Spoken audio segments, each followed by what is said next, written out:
جی ہاں میرے عزیزوں جو مجھے سنتے ہیں، پاسٹر وقار عظیم میں آپ کی خدمت میں حاضر ہوں اور مسیح میں سب کو اسلام۔ آج میں آپ سبوں کے درمیان ایک بڑا ہی اہم ٹاپک، ایک بڑا اہم نقطہ پیش کرنے کے ہوں، اور یہ جو پوائنٹ میں ریز کرنے کے ہوں آج کے اس ویڈیو بیان میں، اس کا جو ٹاپک ہے وہ ہے جی کثرت ازدواج اور دین مسیحت۔ یعنی کیا مسیحت کے اندر کوئی شخص ایک سے زیادہ شادیاں کر سکتا ہے؟ بائبل مقدس اس کے بارے میں کیا فرماتی ہے؟ اور بے شمار جو فتویٰ جات ہیں اس ٹاپک سے ریلیٹڈ، ان کو ڈسکس کیا جائے گا۔ ہسٹوریکل باتیں جو پرانے عہد نامے اور نئے عہد نامے میں مرکوز ہیں، ان سبوں کو میں آپ کے سامنے بیان کروں گا۔ اور چونکہ یہ ٹاپک بڑا لانگ ہے اور اہم بھی ہے، آج کا جو دور چل رہا ہے اس کے اکارڈنگ بھی ہے، تو یہ ایک ویڈیو میں مکمل نہیں ہوگا۔ جو میری اس ویڈیو کو دیکھ رہے ہیں، یہ ویڈیو 3-4 والیوم میں یا پارٹس میں آپ کے ساتھ شیئر کروں گا، اور کوشش کریں کہ میرے ساتھ بنے رہنے کے لیے میرے چینل کو سبسکرائب کریں۔ تو میں آغاز کرتا ہوں۔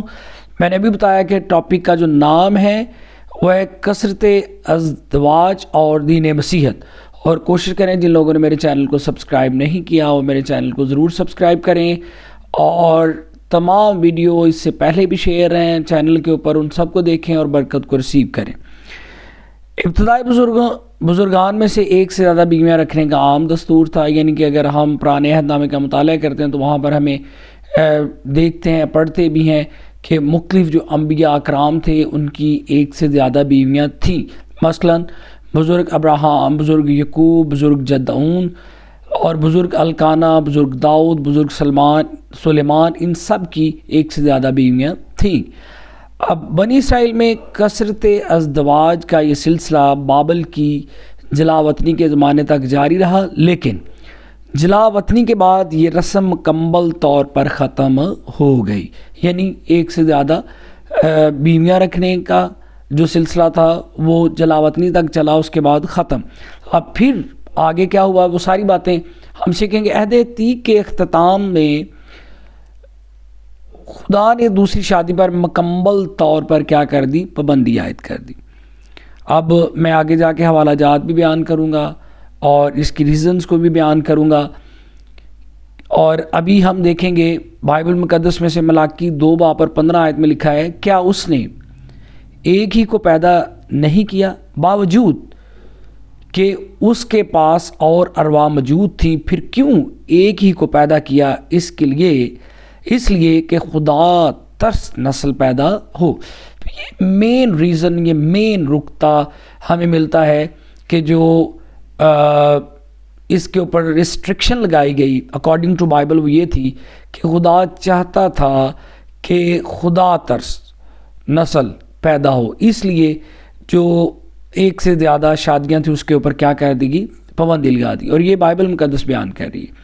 پس تم اپنے نفس سے خبردار رہو اور کوئی اپنی جوانی کی بیوی سے بے وفائی نہ کرے۔ ریفرنس میں نے بول دیا ملاکی 2:15 آیت۔ پھر مسیحت کا سورج روم کی سلطنت کے سائے میں طلوع ہوا۔ جتنے مذاہب رومی سلطنت کے سائے میں تھے ان کو یہ قانونی حق حاصل تھا کہ وہ اپنے ازدواج کو طلاق سے ختم کر سکتے تھے۔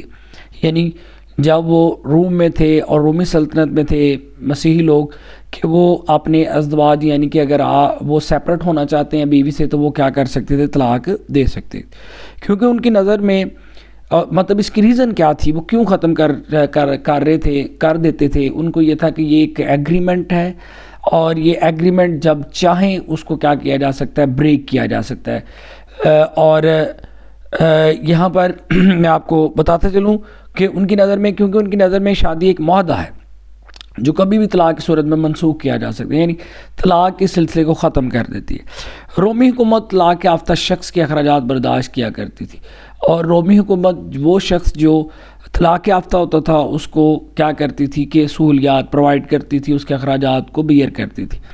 ان اخراجات کو کم کرنے کے لیے حکومت طلاق یافتہ لوگوں کی حوصلہ افزائی کرتی کہ وہ دوسری، اب چونکہ گورنمنٹ کو اخراجات اٹھانے پڑتے تھے اس لیے وہ یعنی کہ ابھارتے تھے اس شخص کو جو طلاق یافتہ ہوتا تھا کہ آپ دوسری شادی کر لیں، کیونکہ جب وہ دوسری شادی کرتا تھا تو وہ جو گورنمنٹ تھی یا گورنمنٹ کی طرف سے ملنے والی گرانٹ جو ہوتی تھی وہ کیا ہو جاتی تھی، بند ہو جاتی تھی۔ اگر وہ طلاق یافتہ ہی جب تک رہتا تھا اس وقت تک وہ گرانٹ اس کو ملتی رہتی تھی۔ اب فتویٰ طلاق کے اوپر بات کرنے والا ہوں، بڑے غور سے سنیے گا اور ساتھ رہیے گا۔ آپ کے تمام سوالوں کا جواب اس ویڈیو اور آنے والی ویڈیو میں ملے گا، اور ساتھ رہنے کے لیے ضرور ہے کہ آپ اس ویڈیو کو شیئر بھی کریں اور سبسکرائب بھی کریں چینل کو۔ فتویٰ طلاق، دین مسیحیت جو دین فطرت ہے اس کے بانی یسوع مسیح نے فرمایا اس سبب سے مرد باپ سے اور ماں سے جدا ہو کر اپنی بیوی کے ساتھ رہے گا اور وہ دونوں ایک جسم ہوں گے۔ اور یہ ریفرنس نوٹ کر لیجئے، متی رسول کی معرفت لکھی گئی انجیل اس کا 19 باب اور اس کی 5ویں آیت میں، جسے خدا نے جوڑا ہے اسے آدمی جدا نہ کرے، یعنی طلاق یا سیپریشن اختیار نہ کرے۔ اور ریفرنس نوٹ کریے گا، متی رسول کی معرفت لکھی گئی انجیل 19واں باب اور اس کی 6 آیت۔ اور اسی فرمودہ کی تقلید میں پالوس نبی کیا فرماتا ہے، پالوس رسول کیا فرماتا ہے، جن کا بیاہ ہو گیا ہے ان کو میں نہیں بلکہ خداوند حکم دیتا ہے کہ بیوی اپنے شوہر سے جدا نہ ہو، یعنی سیپریشن یا طلاق نہ لے۔ اور یہ بھی ریفرنس کوڈ کریے گا، پہلا کرنتھیوں اس کا 7 باب اور اس کی 10ویں آیت۔ پھر ایک اور ریفرنس ہے، بڑے غور سے سنیے گا کیونکہ یہ میں تمام ریفرنسز دے رہا ہوں کہ اب جو ہے وہ جو اب ہم جب عہد جدید کا مطالعہ کرتے ہیں تو ہمیں یہ تمام ریفرنسز ملتے ہیں جس میں بالکل یعنی کہ جو طلاق ہے اس کو کیا کیا گیا ہے، روکا گیا ہے کہ طلاق نہیں دینی، کیونکہ خداوند اسرائیل کا خدا فرماتا ہے کہ میں طلاق سے بیزار ہوں۔ اب اس کا بھی جو حوالہ ہے، ریفرنس ہے وہ نوٹ کر لیں، ملاکی 2 باب اور اس کی 1 آیت۔ اور پھر ایک سوال ہے، اب اس کی اکارڈنگ ٹو بائبل میں تفصیل بیان کروں گا، کیا مسیحی نکاح ٹوٹ سکتا ہے؟ یعنی کہ یہ ایک سوال ہے کہ بھائی جو مسیحی نکاح ہے وہ ٹوٹ سکتا ہے، تو اب اکارڈنگ ٹو بائبل ریفرنسز میں اس کی بھی کلیریفیکیشن کروں گا۔ خداوند یسوع المسیح کی تعلیم کے مطابق نکاح ایک دائمی عہد ہے، یعنی ہمیشہ رہنے والا عہد جو ٹوٹ نہیں سکتا۔ یہ آپ کو کلیئر کٹ یعنی کہ یہ بات واضح ہو جانی چاہیے کہ جو مسیحی نکاح ہے وہ ٹوٹ نہیں سکتا according to Jesus education, according to خداوند یسوع مسیح کی تعلیم کے کہ یہ ایک دائمی عہد ہے جو نہ منسوخ ہو سکتا ہے اور نہ ہی ٹوٹ سکتا ہے جب تک میاں بیوی کو جب تک موت میاں بیوی کو جدا نہ کرے تب تک یہ نکاح جو ہے وہ قائم اور دائم رہے گا۔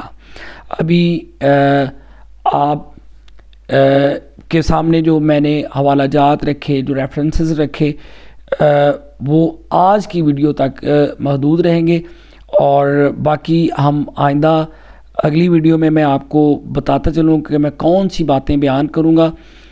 طلاق کا انجیلی قانون کیا ہے، یعنی اگر ہم طلاق دینا چاہتے ہیں تو اکارڈنگ ٹو بائبل کس نقطہ کس قانون کے تحت ہم طلاق دے سکتے ہیں۔ پھر میں بیان کروں گا کہ فتویٰ کلیسیائی بزرگان یعنی کہ کلیسیا کے بزرگوں نے طلاق کے بارے میں کیا فرمایا ہے، پھر رومن کیتھولک فتویٰ کیا ہے، پھر پروٹیسٹنٹ جو آپ کے ذہن میں ابہام کی شکل میں بیٹھی ہوئی ہیں۔